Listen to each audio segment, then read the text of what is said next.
What's up, y'all? It's your girl J Renee with Prison Ride Radio. I hope that you're doing well. This evening, we got a brother on the phone by the name of Lashawn Gates, and he gonna talk to us about his case. So he pulled up on us and see what it's here for. All right, peace, bro. How you doing? Doing good. That's good. Appreciate you pulling up on us to let us know what's going on with you. But before we dive into that, tell the people a little bit about yourself and where you from. Well, I'm from Milwaukee. Y'all probably heard of that town, probably did. In my case particularly, the reason I reached out to you guys want to talk to y'all, it was some injustices and some real inconsistencies and some fraud involved. So that was a real serious factor to fraud. And I got the actual evidence of that. And, I'm just trying to manifest that truth, put that out there, and show people, for other brothers that might have the same thing happen to them, and, put that out there so people can see things that go on behind the scenes that they're not aware of. So that's what I want to put out there. Okay. So you're wrongfully convicted, correct? Yes, 100%. All right, so tell us why, what were you charged with and how long have you been down? Okay, well, I got charged. Well, I've been down since 2019. I was formally on papers, which I did successfully win. I got evidence of that, so I want to show the people that even with the case, I was successfully won the revocation. They didn't challenge it or nothing. And I walked out of there, even with this open case. But the case in general, I was charged with felony murder. So for those who don't know what that is, that's not you actually committing a murder, but that's a crime transpiring that led up to somebody being murdered. But you didn't actually commit the murder. But they said the acts that happened is why it resulted in what happened. So I was charged with felony murder. Okay. And that was in 2021. I got locked up in 2019, so I've been down since 2019. But the actual conviction itself was in 2021. Okay. All right, bro. So tell us from the top. What happened? What's going on? Like the details of the case, or just like in general, what's going on with the appeal status? With your case, like tell us what happened. Okay, so basically I had a cousin who had a residence, and we used to do our thing out of there, typical, just doing us, and it was another person that used to come, people used to come through, because it was more like a spot, but it was paid for, so people would come through there,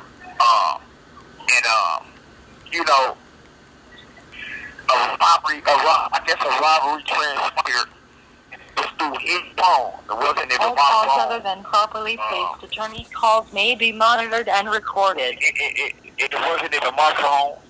The victim didn't know me, never saw me a day of their life. There was no fingerprints, no DNA on guns, nothing. There was no evidence at all whatsoever.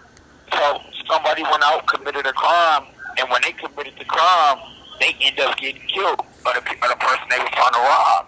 Now, the person they were trying to rob left the scene, which they wasn't supposed to do. They left the scene.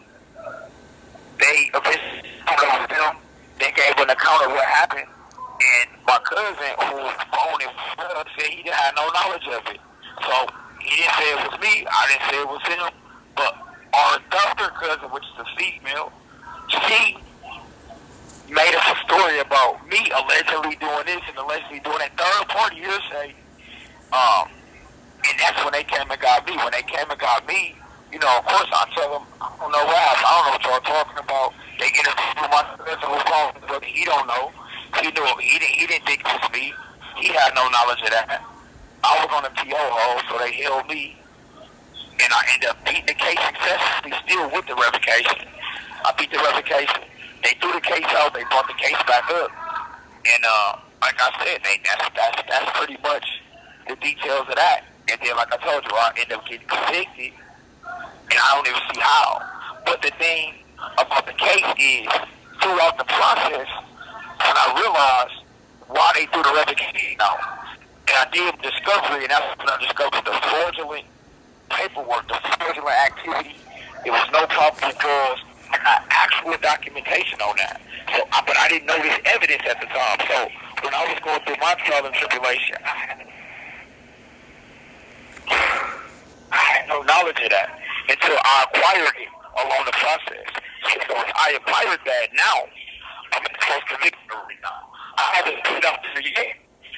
I'm prolonging my deadline. So it's like the initial stage of putting my truth out there. But I did catch the information in time, and right now I'm in that process of, making those decisions to put that forth. So that's what happened in the case. Okay, and you said you got your appeal that's on right now, right? Yeah, I got. I didn't even start. I can't hear you, bro. Your service is tripping.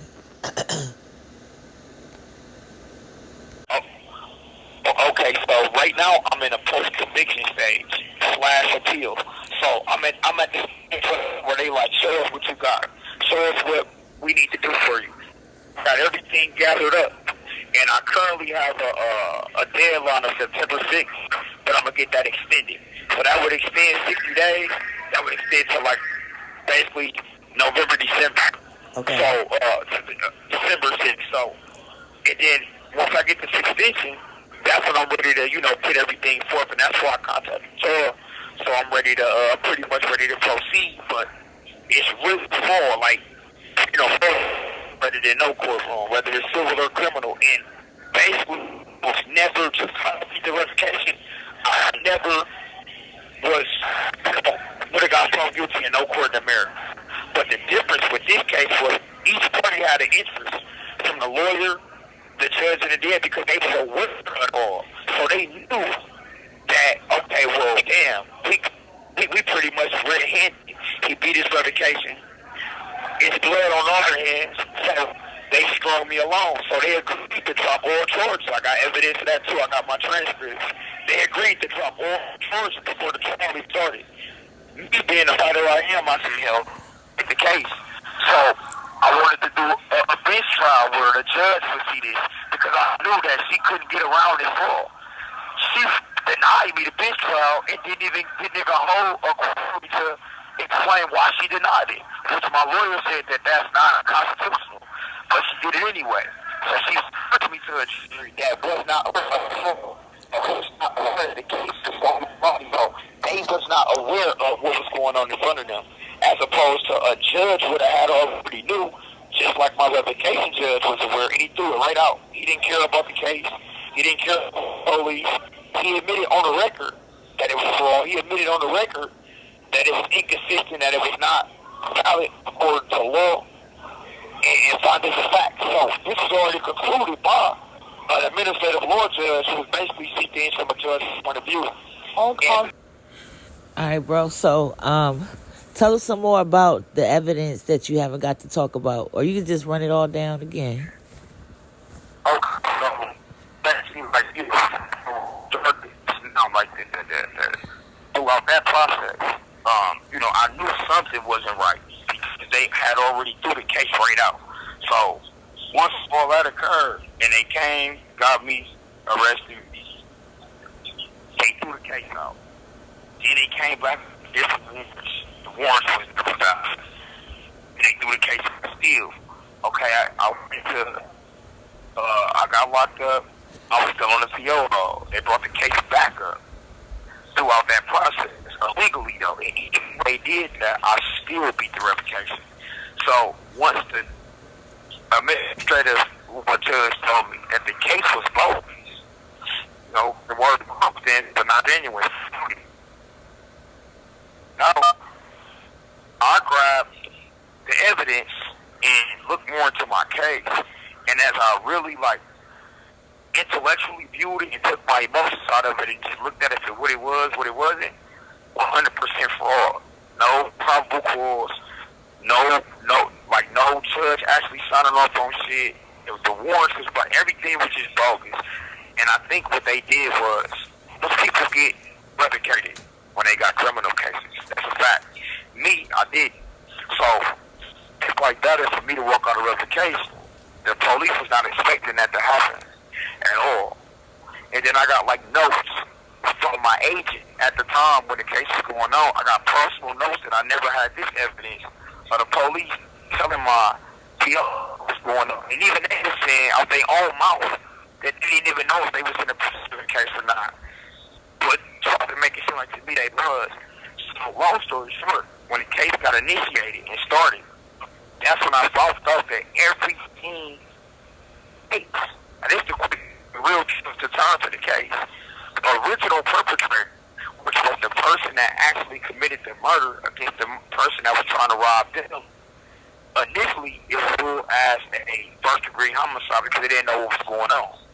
Now, once they figured out from that person's version of the person passed, they switched the case around to justified homicide, but paid attention to the case agency numbers.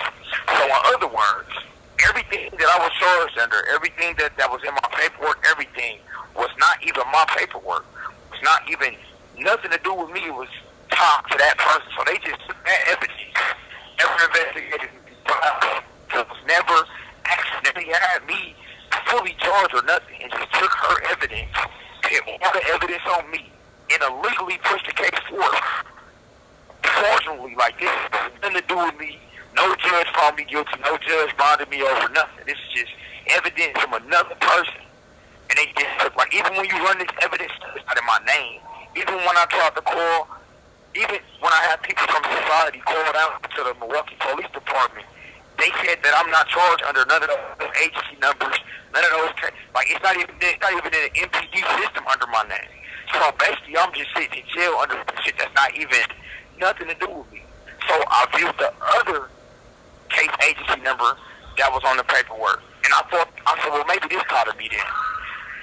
But when we did my research on that evidence don't even tie to me.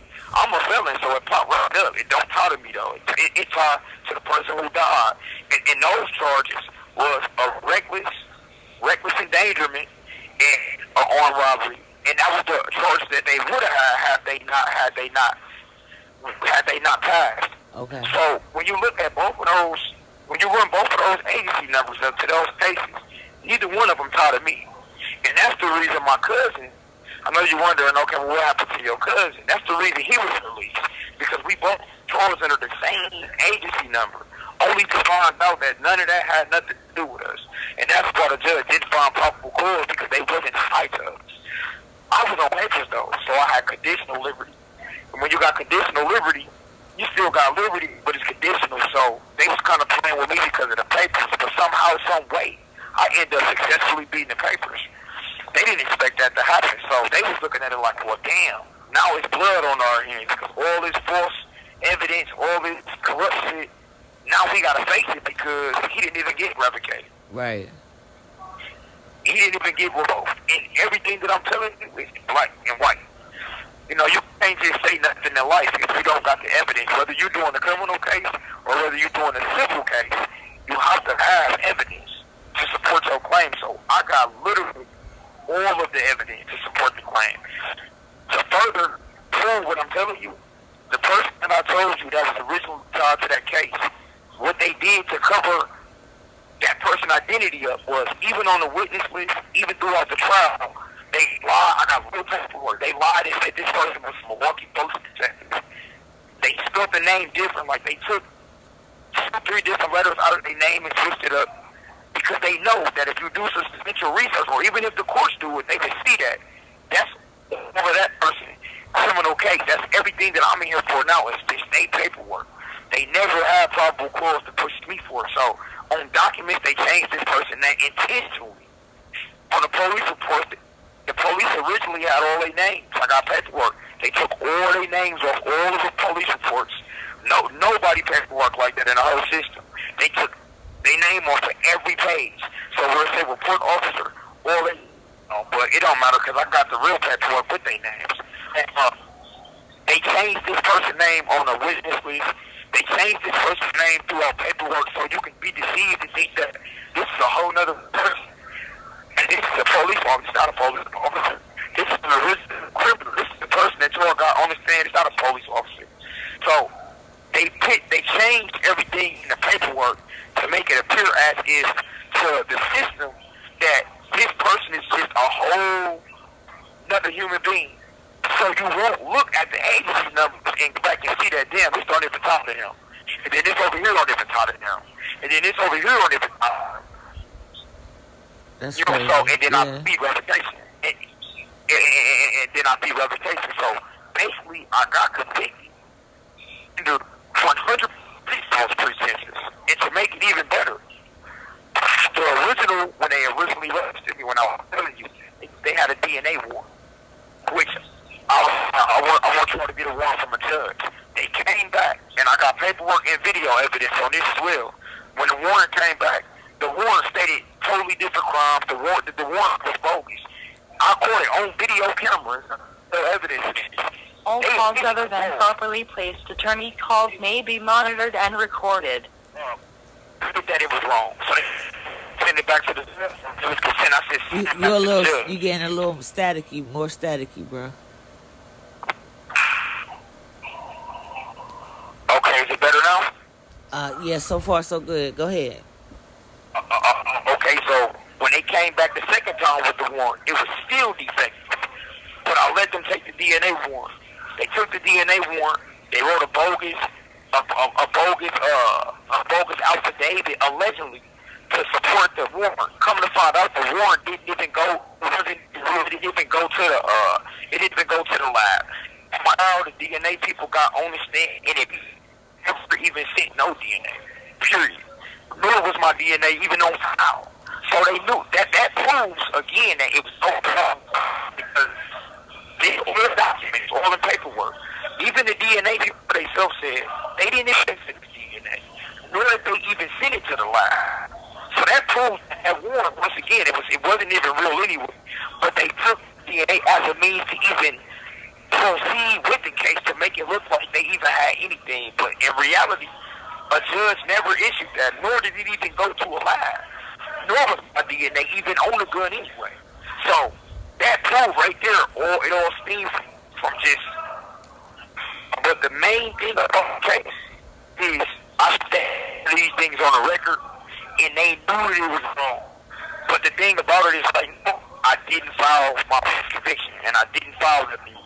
So now all of this evidence is new evidence. I got you. But the record is so tampered with. The record, the fact that I was speaking on a lot of things consistent of fraud and certain things throughout the duration of my case, none of this is really like out the record. All of this within the record. All of these inconsistencies and things that they were doing, it's clear, obvious, but it's just, it took me to get that new evidence to really prove and support that claim. Like I knew, but I didn't have the evidence, necessarily tangible evidence. Now that I have that and I see everything that they did wrong, there's just no way in the world that can even justify. Like, this situation can't even be justified. So one of my motions that I'm calling is for it's a sentence to vacate my sentence, breach of fraud, because it's clear and manifest, and I got everything to support that. Not even on fraudulence, like the big frame of them all. But even when you go to a legal standard, the case was not proven, the case was not valid, even to a legal standard. So that was always been my favorite anyway, but I wanted to go above and beyond because this is a serious factor of fraud, and I have the evidence. You know what I mean? It's 100% fraudulent, and you can see, man, I said every way, like it's just one mistake. There's one mistake led them to make 2 mistakes, where it's like it's not even hard to prove this. This is an easy situation where once we present this, you can't get around it. Right. It's automatic. They have to vacate the sentence. Like, it's not necessarily we got to go and argue off our emotions or say, oh, this man was convicted wrong. And it's not even an emotional thing. It's just a clear-cut evidence. It was just what I want them to do is just like more like advocate, like look into it, because I'm already finna file the appeal, but what I wanted the listeners to do was the evidence that I got, I wanted to put it forth and just like the listeners, you guys, to like see the injustice in what happened. The DA that I had in my case already tried to submit prior.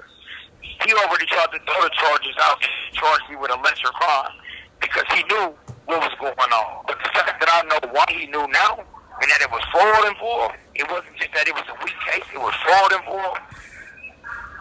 I want the listeners to, like, help advocate and you know, and also stop this from happening to somebody else. Because what happened, I was just intelligent enough to catch it. No, that should probably happen to 100 more people, 200-300 more people. They initiated a case, and it's basically a malicious prosecution case. It's fraud and all that involved in it. So, in my situation, that was just pretty much it. I wanted to help them for me put this out there. So when I go forth and all what calls I'm doing, other than properly placed attorney calls may be monitored and recorded. All right, we understand that for sure. We definitely gonna make sure that we circulate it. Tell people how they can get in contact with you. Well, get in contact with me. If you guys want to get in contact with me, remember I was telling you about the GTL. That's an effective way for me to get into contact with them, and they can reach out to me, and I can reach out to them and send things. So that would be one way through the GTL Get Out app, and then they would just pick my name, my DOC number, and the facility I'm at, which is Green Bay Correctional Institution. Yeah, give them all your info, bro. Okay, so my first name is spelled LASHAWN. My last name is Gates, GATEES, and my DOC number is 581863. And then facility that you would pick on the website of the GTL app is Green Bay Correctional Institution. And everything will pop up, and they can get in contact with me, and I can present them evidence. They can help me out, and then I can also further get this information to you and keep you guys updated on what's going on in my case. And because, like, everything I'm telling you is outside of the normal. It's outside of the normal episode. I'm pretty much certain that it's gonna go through 100%.